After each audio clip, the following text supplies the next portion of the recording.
Welcome to the Farmington Public Library. My name is Aaron. And I'm Jenny Lee, and I'm very curious, what are we making today, Aaron? Well, today we are going to make a DIY air filter for classrooms, anything like that. And this is called a Corsi Air Box. And this is something that we woodworkers have been noodling with for years and years and years, using a box fan and air filters to create an air filter for our shops, our wood shops, and get dust out. But it turns out that if you use the right kind of filter, then you can actually do a great deal of clearing out things like COVID-19 from the air in the classroom. So kind of like a sanitizer. Kind of like an air sanitizer. It's really pretty cool. So the main piece that we need for one of these air filters is a box fan, a 20-inch box fan. And these are pretty inexpensive, aren't they? They are inexpensive. Now you can get the cheap ones from the big box stores around here, but you'll notice that this one has an extra blade. The key here is that this has twice as much airflow as the cheap ones. But if you get one of these with the 5 blades and they're thinner, it has twice as much airflow, and your filter will work that much faster to filter the air in your classroom or wherever you need a filter like this for.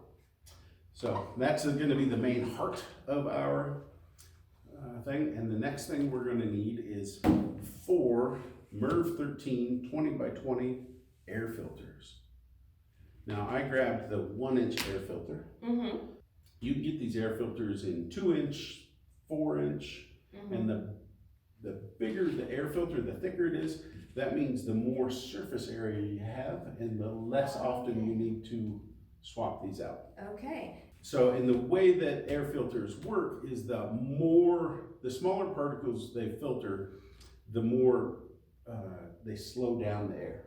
Okay. So that's why we want a good fan, efficient fan that really pushes air well to get it through these filters.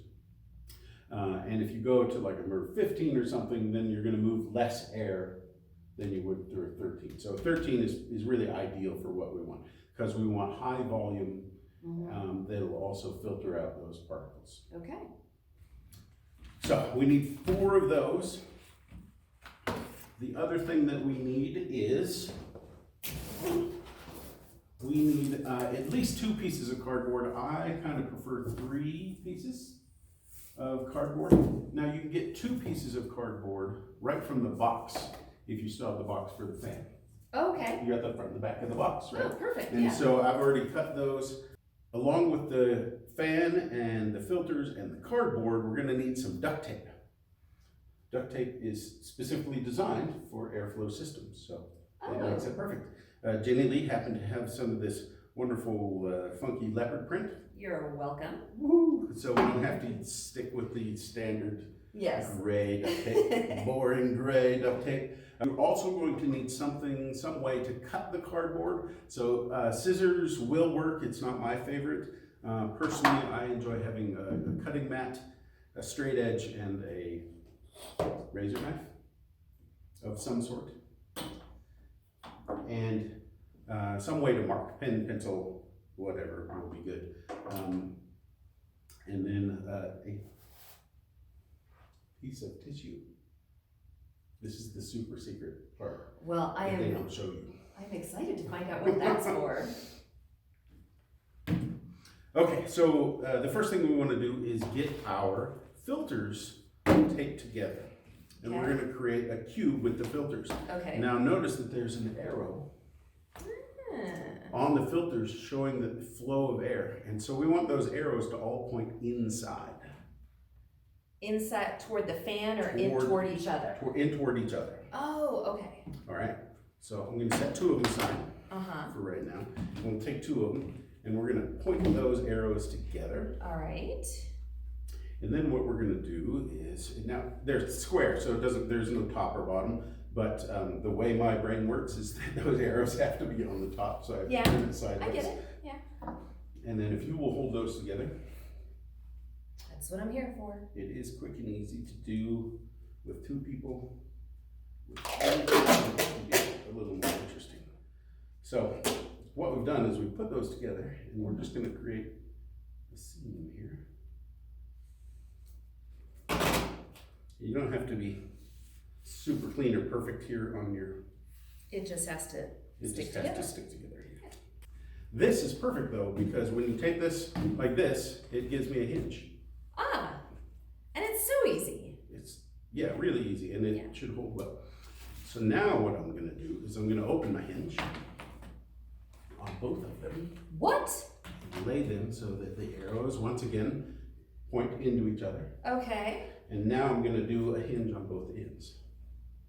Oh, weird. Okay. And then it'll all hinge out to be a cube. Oh my gosh, you're a genius. So now, when we lay that out, we have a cube. Witchcraft. Witchcraft. Here it is. Okay, once we do that, then we want to take our cardboard Okay. and we're gonna hope we have a square edge somewhere. Okay. We've got, right? And it's pretty easy with use the box top. Yeah. And we are going to take that and set it underneath. And we're gonna line up 2 of our sides to our squarish edge. Okay. Which looks like it's over here. So the idea here is that this filter runs along this edge, this filter runs along this edge, and then I will take my pencil marking stick, and I'll just run a line that tells me where to cut. So now, using our self-healing cutting mat,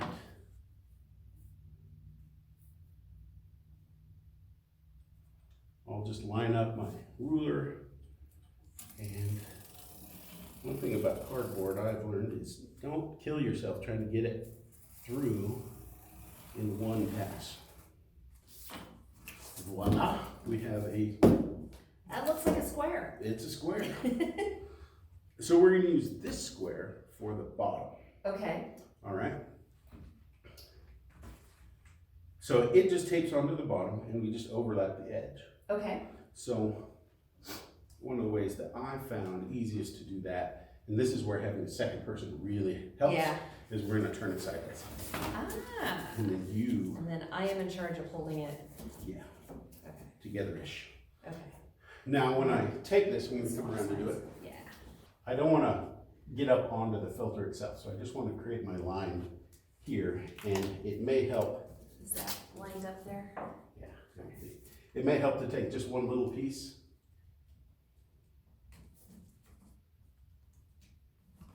Kind of get it braced, and then another little piece at the bottom. And then we'll seal it with the rest of the tape. And really what we want to do is just create with the tape an airtight seal. All right, there we go. Now we've got our base filter cube set up with a bottom on it. Now, we'll turn it this way and move this fan over.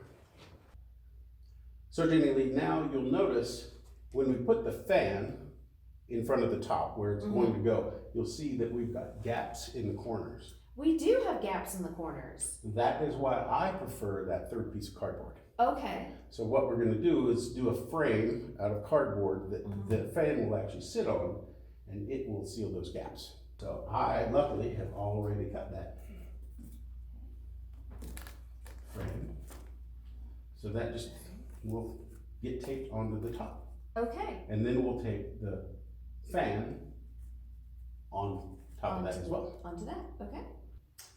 Okay, so now we have the top gasket, we'll call it a gasket, taped on. We running out of the colorful, so unfortunately we had to switch back to the standard gray. But the next thing we'll do is to tape the fan on. Now when we go to tape on the fan, these corners, because they're cut back a little bit, are gonna require some smaller pieces of tape as we go around. Okay. So what I'll do is I'll just take kind of the center part here first and then switch over to smaller pieces for the corners. So the goal is a really airtight seal. Right. because air, like water and anything, and you probably heard this phrase that follows the path of least resistance. Mm-hmm. So if the fan can blow air through a little crack somewhere, Mm-hmm. and it's easier than going through the filter, that's where it's gonna do it. Oh, okay. That's what that means. And it's true of water, air, anything that moves like similar to a fluid. So I've got that centerpiece. I'm gonna do this side centerpiece too, and then connect the two. All right, so now a smaller piece I'm going to put up here, and basically I'm gonna make sure that it attaches well to the fan and then drapes over. And it won't be the prettiest thing, but it'll work. That is the key.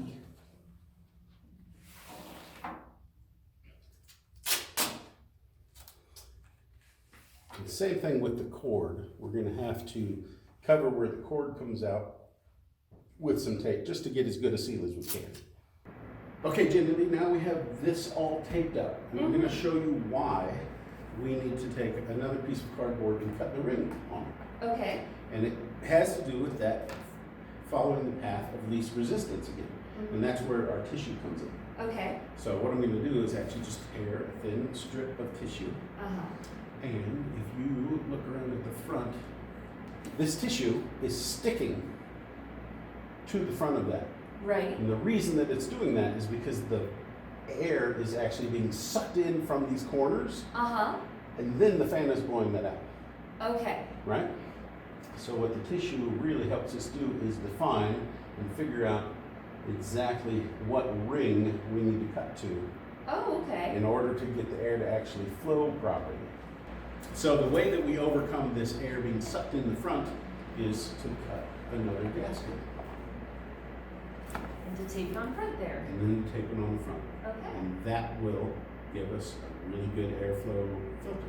So it's bringing in air through the filter and blowing out the filtered air. Exactly. Okay. Same thing, because we have the rounded corners, we're gonna do the centerpieces and then the corners. Connect it all together. So now we've got good airflow coming out the top, and if we just take a piece of tissue there, we can see that it sticks. Oh, okay. And so and you can actually feel the air coming in through these. Oh, yeah. Whereas if we didn't have this top gasket on, Uh-huh. we wouldn't really feel much going Right. through there at all, because most of it would be getting sucked in through the corners and then blown back out. And there you go, simple, easy DIY air filter for classrooms. Well, thank you so much for showing us this, Aaron. Not a problem. And don't forget, for more maker and craft ideas, you can use Creative Bug, free with your library card, and subscribe to our YouTube channel for even more.